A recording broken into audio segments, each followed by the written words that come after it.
Hello, everyone, and welcome to today's post-launch briefing for the Orb-2 mission to the International Space Station. Orbital Science's Cygnus cargo spacecraft is on its way to the space station. The Antares rocket lifted off today at 12:52 p.m. Eastern Time from the Mid-Atlantic Regional Spaceport's Launchpad 0A here at NASA's Wallops Flight Facility in Virginia. Cygnus is scheduled to arrive to the space station Wednesday morning. Here to talk about today's launch are William Gerstenmaier, NASA's Associate Administrator for Human Exploration and Operations, and Frank Culbertson, Executive Vice President of Orbital Sciences. For those of you watching on TV or through the web, we'll take questions from social media. To get those questions to us, you can use the hashtag AskNASA. And let's start with you, Bill. Okay. Thanks, Rachel. Again, it's a great privilege to be here to see the launch today of the rocket, and things went really well. And again, a tremendous team effort between the Mars team, the Wallops team, and the Orbital team to make this launch occur today. The countdown was extremely smooth, went very well. Again, I think that shows the team's preparation of getting everything ready, and all the ground equipment worked extremely well. The range went really well. The weather was good, and just a tremendous launch. We're looking forward to the cargo getting to the space station. There's a lot of experiments that are going up for the crew, as well as some needed equipment, and then lots of food for the crew. So this will be great to see this equipment get on orbit, and it's great to see this team come together and work, and congratulations to Orbital and the whole team down here for just a wonderful launch today. Frank? That's all, Bill? That's it. Okay. All right, well, good afternoon to everybody. It's a very exciting day for us. And Bill Robel, I think we've found the secret to getting people's attention here on the eastern shore of Virginia, Maryland, and Delaware, and that's to launch on a Sunday in July. And I bet you have never had a traffic jam on a Sunday in Chincoteague. And there's a lot of traffic out there right now. And in fact, just looking at the number of rookie reporters we have here in the room, I have never seen this room so jam full. And so I appreciate everybody coming to watch this, because spaceflight is exciting, and it's a great thing to experience. It's a great thing to be a part of. It's also a great thing to take your kids and family members to see, because it's inspiring to see what U.S. and international ingenuity, innovation, and engineering can do. And we've done some great things, and today was an example of one of those. It took a lot of effort for people to pull this off. We worked a lot of problems over the last couple of months that had to be resolved, and even today, as we were working through the countdown, small things came up and people had to figure them out. Sometimes we had a procedure for it. Sometimes we had to say, we've never done this before, but we'll figure it out and we'll get it fixed, and we did. Between the teams that are involved, as Bill said, Mars, the Wallops team, our Orbital team, several business units involved there, led by David Thompson, our CEO. It's been a really proud day for us to be able to pull this off. We had things like a couple of sailboats that tried to get into the area, and the Coast Guard went out to try to turn them around. And one of them didn't want to turn around. I don't think they believed them, but we finally saw the little Vector go a 180 like that. Maybe they threatened them with something. I don't know. But anyway, they cleared the range, and we proceeded, and we launched exactly on time as was planned. We've got a brief video here to show you some of the highlights of the final seconds of the countdown and the liftoff of Antares, and I think it's showing now. You can see the rocket on the pad right before ignition. We inundate the flame trench with water to protect it and to protect the surrounding hardware. The rocket comes off the pad. Majestic is the way Mr. Thompson describes it. Slow is what I say, but I just like to see it clear the ground and get going. But it is majestic, and it's a beautiful sight to see it lift off into the atmosphere. We did have some clouds at medium levels that kind of obscured it for people trying to watch it today, but we had good instrumentation, and everything looked great in the first stage. We burned the first stage for almost 4 minutes. Everything was, as you heard from Kurt Eberle, nominal as we climbed into the sky. The first stage was powered by 2 AJ-26 engines provided to us by Aerojet Corporation, Aerojet Rocketdyne Corporation, and they performed flawlessly. The first stage itself is built by Yuzhnoye Yuzhmash in Ukraine, and one of our international partners, and it also performed very well. Once we reached, and that didn't really happen, once we reached the end of the first stage, is that all of it? That's it. Once we burned all that fuel, we separated between the first and second stage. The second stage, powered by an ATK Castor 30 engine, ignited a few seconds later and then took us all the way into orbit. And it also performed flawlessly and put us right on the right trajectory. We ended up with about a 284 by 190 kilometer orbit. That's the perigee and apogee. And that allows us to stay in orbit long enough to do a couple of burns to refine that orbit so that we can begin the chase to catch up with the International Space Station and rendezvous with it. We have completed the first burn. We have another one coming up before too long. We've deployed the solar arrays, both of which locked into place, and we're getting full power. And all the systems on the spacecraft are operating nominally and as we expect them to. So we're very excited about the fact that we're in orbit and we're headed to the station. We've got over 1,600 kilograms of cargo. As Bill said, it's a combination of experiments, food, clothing, general supplies for the crew. A lot of student experiments on board, a lot of CubeSats for various organizations, including universities and other academic organizations. And so we're very excited to be able to contribute to the continuing research on the station, as well as spreading the ability to conduct research to various citizens around the world, not just Americans. It's a great opportunity for the company. We're very proud to do that, and we're really looking forward to the rendezvous, which will occur Wednesday morning. That's another delicate procedure that has to be conducted, much of it autonomously, but closely watched by our mission control team in Dulles. As we approach the station, we will stop at about 10 meters away from the station. At that time, Reed and his crewmates will grasp the station with the robotic arm, attach it to the lower side of the node 2, and attach it firmly, and then open the hatch and start pulling out their new clothes and food, and hopefully be very happy about everything they find. It's like Christmas in July. I always wanted to use that phrase.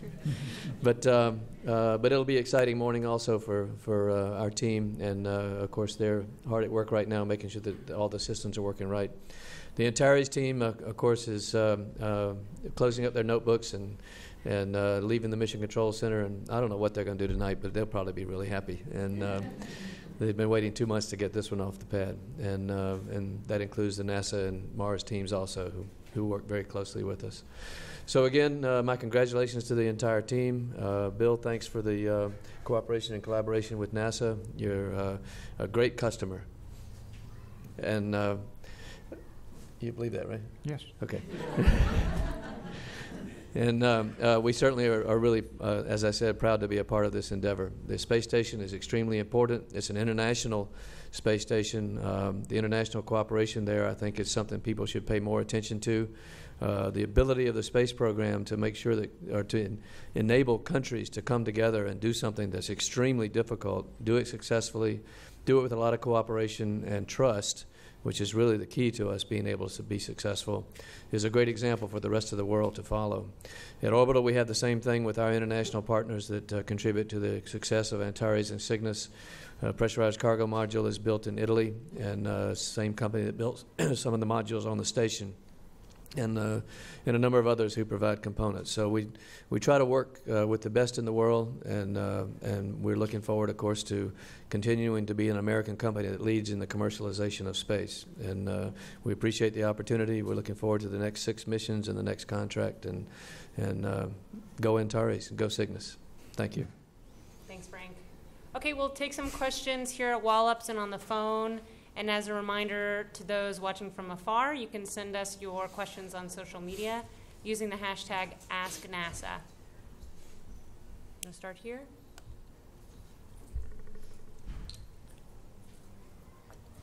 Thank you. Ken Kramer for Universe Today. Talking about contracts and the future.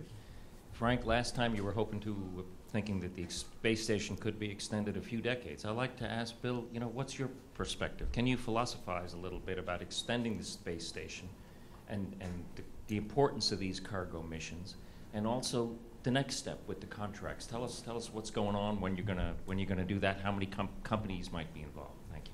Okay, sure. The station's been extended from the administration standpoint to 2024. We see that as a pretty monumental step. If you think we're in 2014 and then 10 years is a nice window for researchers to go ahead and build experiments, to go utilize station. We, from a NASA standpoint, see the space station as being extremely important to exploration kind of activities. As you think about going beyond low Earth orbit and you want to go out to Mars kind of distances, what a great platform to learn about microgravity, and that's the space station. So you can learn how the human body operates for extended period of time. Next year we'll do the 1 year increment with 2 of our crew members on board station for 1 year, so we'll get the chance to see that if there's anything that happens with the human body that changes beyond 6 months. We have a lot of experience at 6 months. The Russians have flown crew members to a year, so we know that there's nothing major can happen, but we're really looking for those subtle little changes in the human body that might really impact a Mars-class mission, and that's where that 1 year increment will be important to us. Also, our systems that we operate on board space station, they have to be extremely reliable. You know, with station, we have to repair a lot of components fairly regularly. There's a lot of critical components that are actually on this Cygnus that's going up today that are important to go change out. And when you go to Mars, you've really committed yourself that those components, everything you need really needs to be with you as you go. So to get a chance to experiment on long life, high reliability components is another real strong aspect for station. So again, we're going to utilize station as much as we can during these next 10 years. Again, you know, I optimistically think that once folks start seeing how station can be used, it'll get used more, and we'll see station get extended even beyond the 2024 timeframe. You know, we're putting in place some of the contracts for that. We got the commercial crew transportation contract that we're working, you know, we're trying to award sometime in August, September timeframe. That's been our normal schedule. We'll select 1 or more contractors for that crew contract. Cargo contract, we just put out a draft request for proposal from the contracting community. They have over the summer to give us comments back to that draft proposal. We'll then finalize that proposal sometime in the fall with the idea to select sometime towards maybe December, January of next year for the second phase of the cargo contract. So again, I think it's a pretty robust time. I think what's really exciting is if you look at the science that's getting done on station, this is probably the most productive science period I've ever seen on station. And I see a lot of student experiments. You can get the details from the press kit and go look at which high schools are participating, which kids are flying experiments to station. And these flights that are occurring fairly soon, you know, there'll be an ATV launch here at the end of this month. It docks later in August. Then there'll be a SpaceX launch in the fall. That routine of flying every couple months allows a lot of experiments to get to orbit fairly quickly, which is important for researchers and important for students. So they don't have to wait 3 years before they get results back from their experiments. They can start seeing results from their experiments fairly soon. So I think this is a very dynamic time. You have to work a little hard to understand what's going on with station, but I think it's really worth your time to go out and look at the web and spend a little bit of research time and go look. And I think it's also really cool to see here from Virginia, right? We're actually launching from here to the International Space Station in the international venues that Frank just talked about. So think about how we've really touched kind of the Virginia East Coast or Eastern Shore here and really have changed, I think, the way things are working. So you can see benefits of the space program right here on the Eastern Shore. So it's kind of cool. Let's go to Frank here. Hi, it's Frank Mooring with Aviation Week. For Bill Gerstenmaier, a question about the logistics that are playing out with these commercial cargo vehicles. Are you meeting your marks? Are you confident that you'll be able to do that through the life of this first contract, both with Orbital and SpaceX? And then for Frank, I wonder if you could tell us a little bit about the upgrades that you have planned for the Cygnus cargo vehicle. When you're going to start bringing those on board. Sure. Again, you know, I think we kind of planned that it might take a little while to get some of these cargo vehicles established. You know, it's not easy launching a vehicle to space. There's, you know, even though the vehicle is ready and fully designed to get into kind of a cadence or routine of launching regularly, it doesn't happen quite as easy as you think. And you've seen that occur. Frank talked about his team, you know, working a couple months extra from when they were originally going to go plan.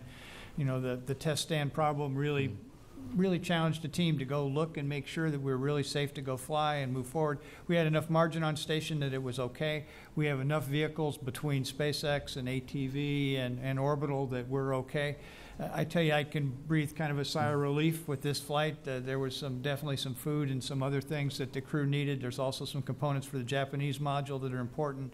There's some other upgrade things that are really important to get to station. So this flight, I think, I feel really good that it's occurred now. We had some margin, but it was getting to be where it was a little tense where we are overall. We knew ATV was coming online, but you like to have a little more margin than that. So again, I think this next year will be really important to us that we kind of establish a cadence of routine flights, and that's not easy. And we've got a little margin so we can grow and not push too hard, but we need to get in kind of a cadence of where we're flying regularly with the cargo flights. And Frank? And that's important both to NASA and the station as well as to the providers. The companies that are doing this are doing it under fixed price contracts, so doing it on a regular basis without major delays is a big deal for us, and so we are trying very hard to achieve regular production and do it cost effectively. In order to continue to improve on what we're doing and carry more and more cargo to the station, we do have a product improvement program we've been working on, and we have an enhanced version of Cygnus that will begin flying next year. We're actually upgrading the Antares on the next mission, and we'll be able to carry an additional 500 kilograms of cargo on that one. It's still the standard size PCM, so we won't be able to take full advantage of all that performance. But on the following mission, Orb-4, we'll have a pressurized cargo module that's a meter longer, and will carry about 700 kilograms more than the current system. And we have some additional changes, such as new solar arrays, some different radios, lighter weight components, all adding up to increased performance and higher cargo capability for the station over the remainder of the contract. And yes, we will be able to meet our 20-ton goal over the 8 missions. Let's go to Marcia. Marcia Smith, SpacePolicyOnline.com. Following up on Frank's question, I'm curious, is this the last ATV flight that's going up? How many Dragon and or Cygnus flights does it take to equal an ATV flight? I'm curious what this means for the flight rate in the long-term future when there won't be any more ATVs, and how many HTVs are left? Yeah, this is the last ATV, and I'll have to go check on the HTVs, but there's roughly, I think, about 4 left on the HTV line. We're still negotiating with the Japanese on those.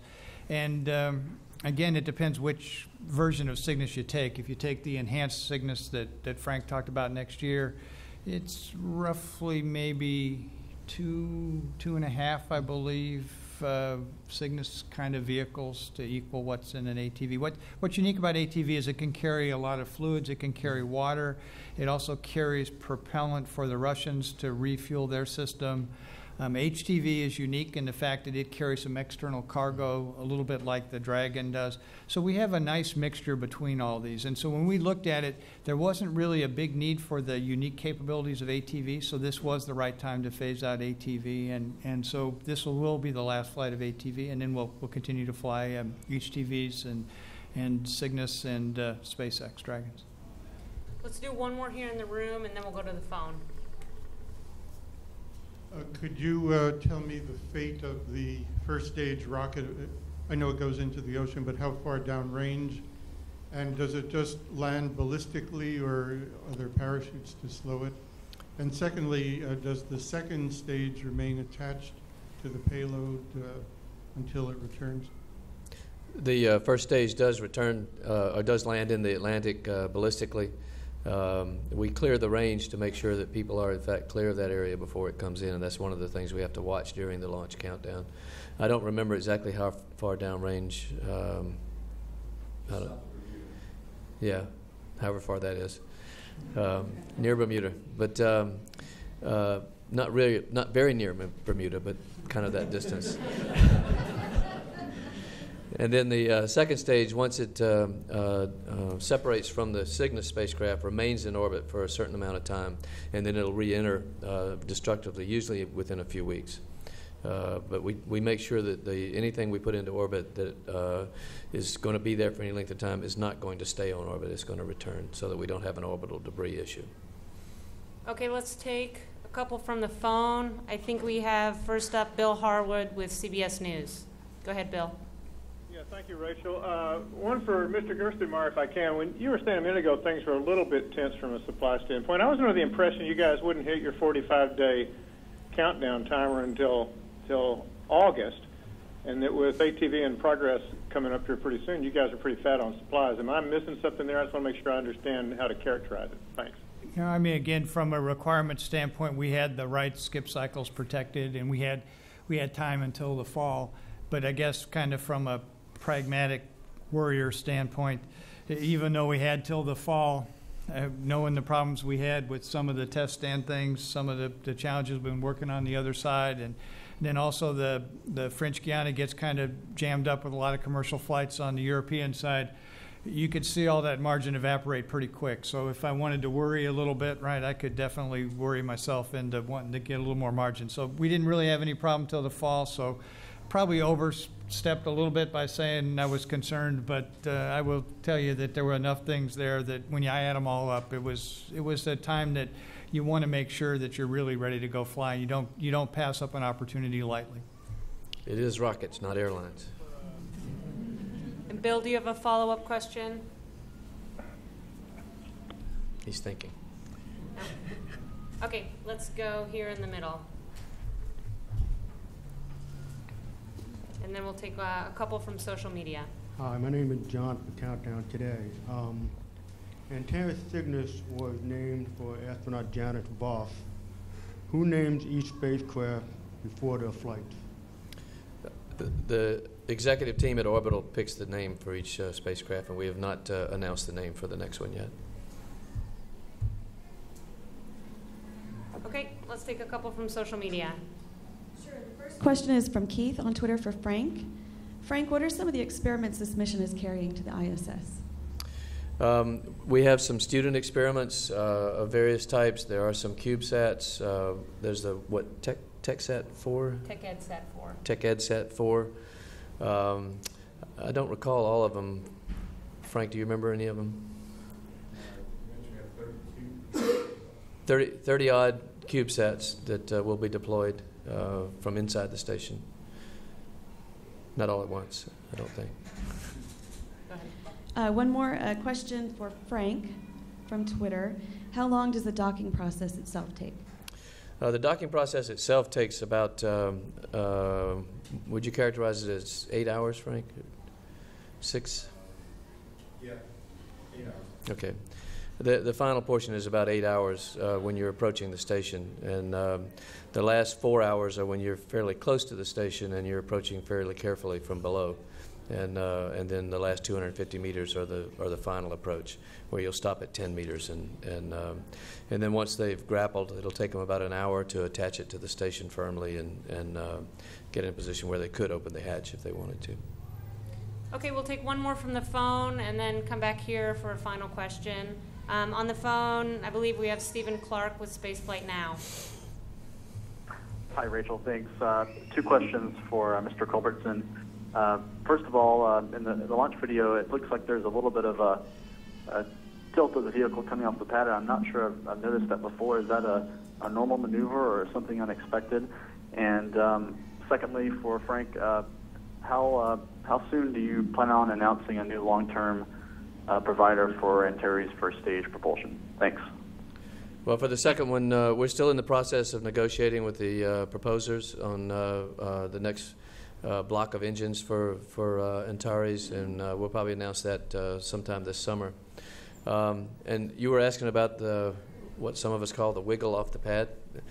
Others call the Baumgartner maneuver, but it was a little more pronounced today, or maybe we could just see it better. But as the rocket lifts off, it actually moves the tail of the rocket closer to the structure, so that it then flies away from the structure, and that's to protect the tail and the surrounding hydraulic equipment and electrical cables from the blast of being too close to the rocket. It's only a degree or so, but it is sometimes visible depending on the viewing angle. Yes, it is a heart stopper when you see it and you don't expect it, but it was all as it should have been. One more here. Let's go in the front here. How soon before we see a private company put a man or a woman up into space? You'll have to ask Mr. Gerstenmaier that. Okay. Well, we've been kind of planning for late 2017, probably December 2017 from the U.S. from a NASA commercial crew standpoint. That's what our request for proposal is asked for from our providers, and we believe that's achievable. Not from Wallops. Yeah. And if you're asking about other commercial passengers going into space, you'll have to ask those companies how they're doing. Yep. Most of them are out west. Okay, one final question in here, if anyone has one. Let's go right here. Keith? The black shirts but had his hand up. Okay. DOD at the Mercury. Eric Langer. My question is, can you elaborate a little bit more on the partnership you have with NASA and the education community, high schools, colleges, and that, and how corporations can participate in that, and what kind of projects do you have coming up? Thank you. Sure. We have an education group at NASA that kind of does overall education activities and can kind of put you in touch with, if you're interested in doing some things with NASA. You know, Rachel the PAO team can get you in contact with the right education folks. We also, the Center for Advancement of Science and Space, the CASIS organization, they're managing a portion of the space station for us, and they do some experiments with students and with high schools, and that's another avenue that you can contact them directly if you're interested in getting your high school or your college or even junior high. We have some junior highs involved with doing some experiments in space. You can do those activities through them if you want to fly something.